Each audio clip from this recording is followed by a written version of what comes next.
What's up, y'all? Daniel with College Football Nerds. We're here bringing you something a little different. It's a series that answers a question we get all the time. There's a lot of people who watch our stuff and watch our friends' stuff on YouTube, and they want to start their own channel, and they ask us stuff like, hey, what kind of camera do y'all use? Or what's your audio setup like? Tell me about your lighting or how you set up your studio. Or I don't even know how to publish to YouTube, but I'm ready to make some kind of content. And, you know, for us, we feel like there's an opportunity on YouTube where right now there's not a lot of voices talking about college football. There's not a lot of voices talking about sports in general.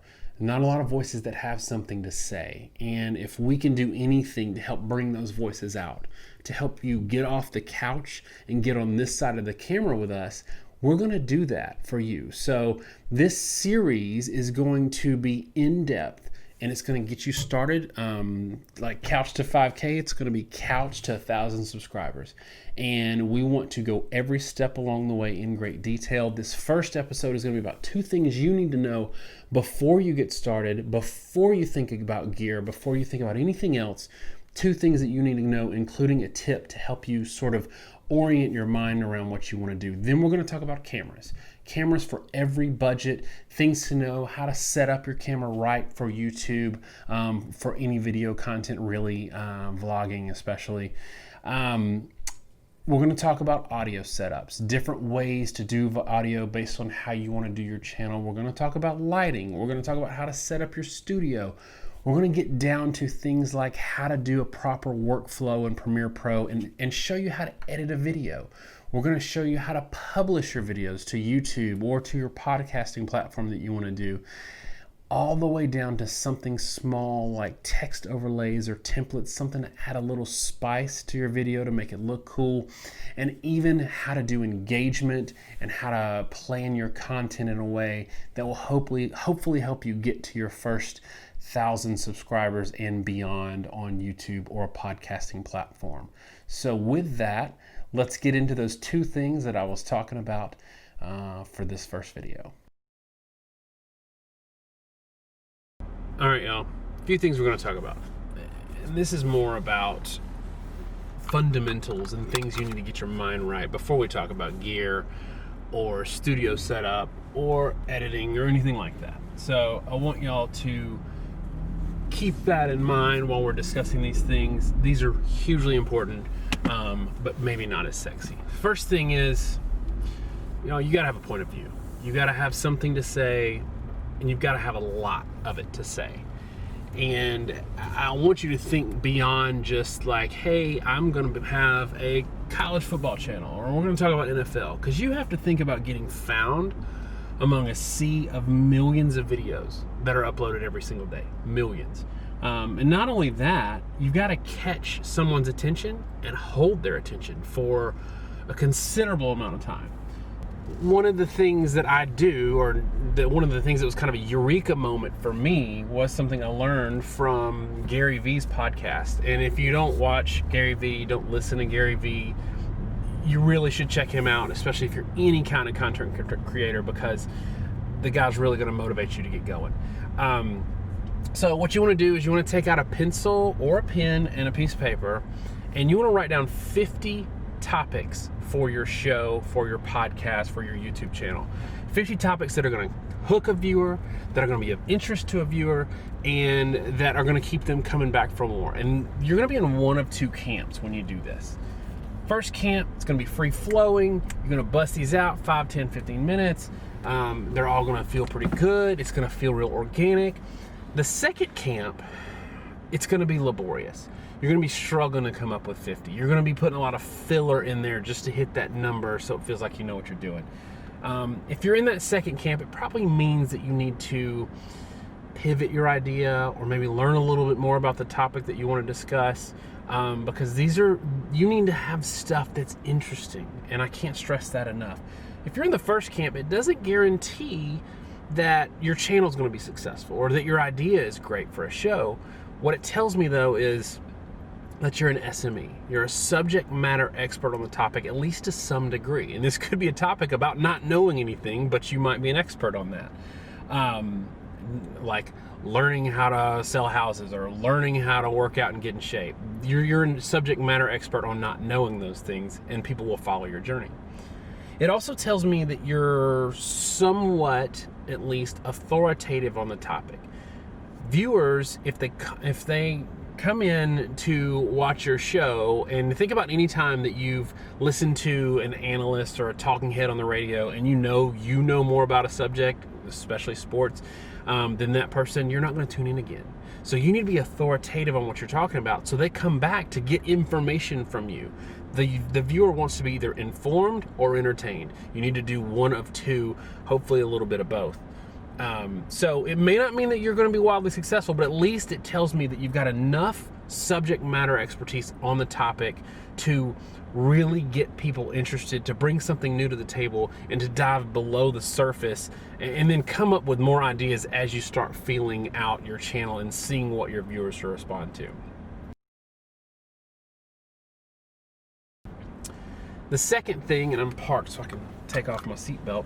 The second thing is, I need y'all to get comfortable in front of the camera. This is hugely important, and this is the one thing that's keeping a lot of people from going into YouTube and making them want to go into a podcast instead. And let me tell you, I'm going to do a whole video on this, but y'all need to be going to YouTube first. And you need to get over your fear of the camera, and I know it's easier said than done, but I was hugely uncomfortable when we first started doing this show, talking in front of a camera. I'd never done it before.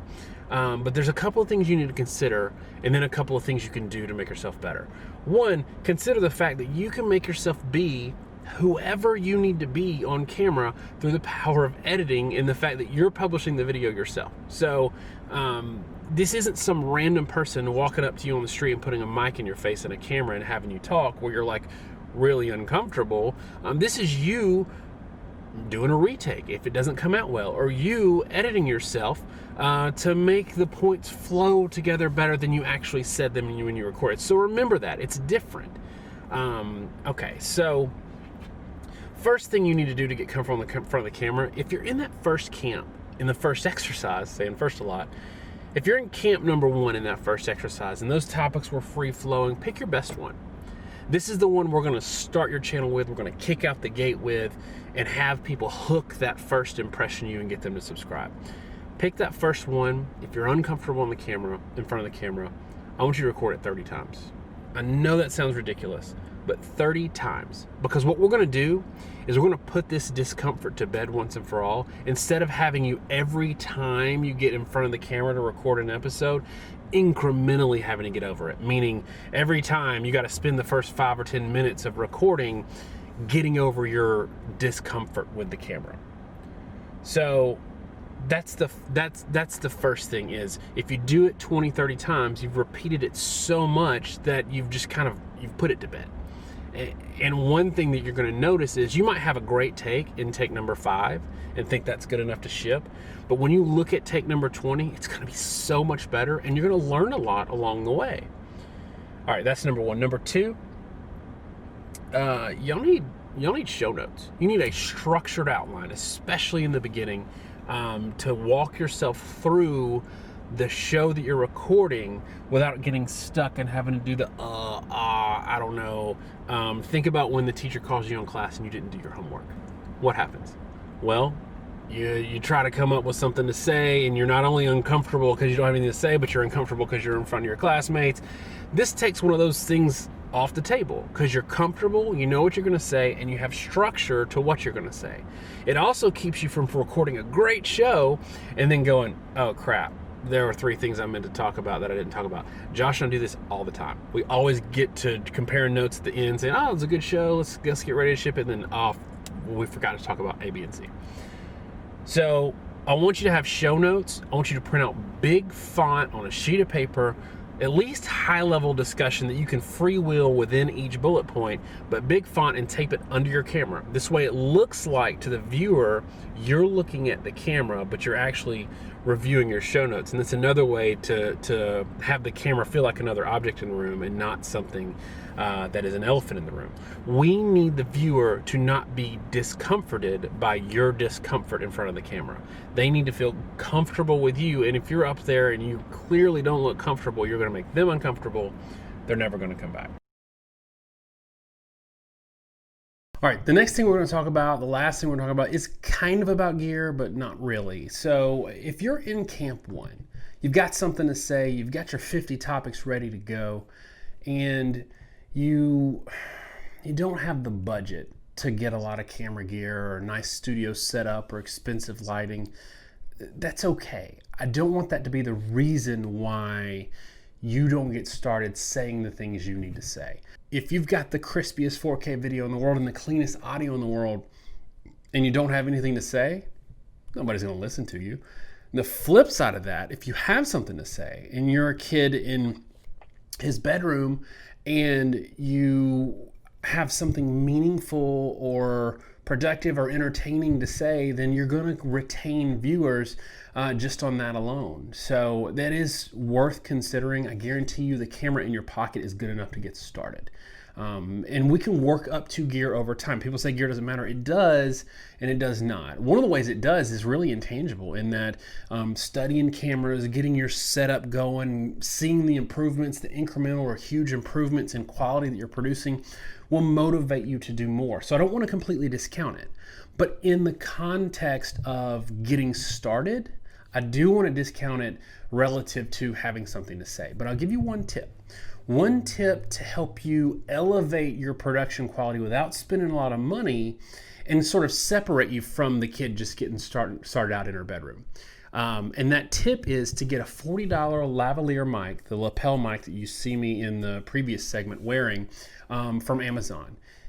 What this is going to do is drastically improve your audio. It's not going to be perfect. It's still going to, it's not, a hugely expensive option. It's not going to be perfect, but it's going to be so much better than anything you're going to get on your phone or on a really expensive camera because there's just physics involved. And if you've got a mic 7-8 feet away, a tiny mic and a camera, it's going to sound like crap and it's going to pick up all the echoes in the room.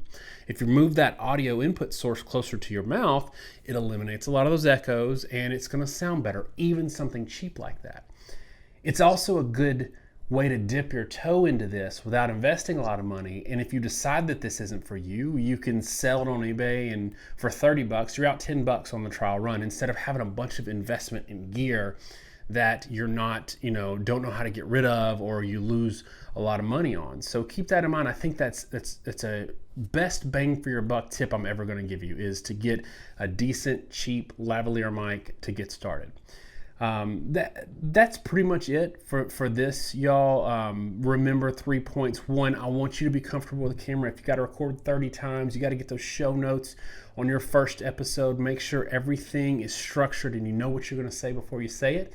Also, on the audio front, get that $40 lav mic if you don't have anything else, just to get started, but don't feel like you need to spend a ton of money on a camera or even a setup. And finally, and most importantly, make sure you have something to say. Make sure you've worked out your persona, your angle, your hook, who you're going to be, and that you've established that you have a lot to say on the topic. And finally, in the comments, let us know if there's anything that we can add to this series that you have questions about that maybe we can cover to help you get started. And if you want to share your concept or what show you'd like to do in the comments, maybe we'll all let you know if it's a good idea or not. Just keep an eye out for the other episodes in this series. The next one is going to be cameras for all budgets. Thanks so much, y'all. Have a great week, and God bless.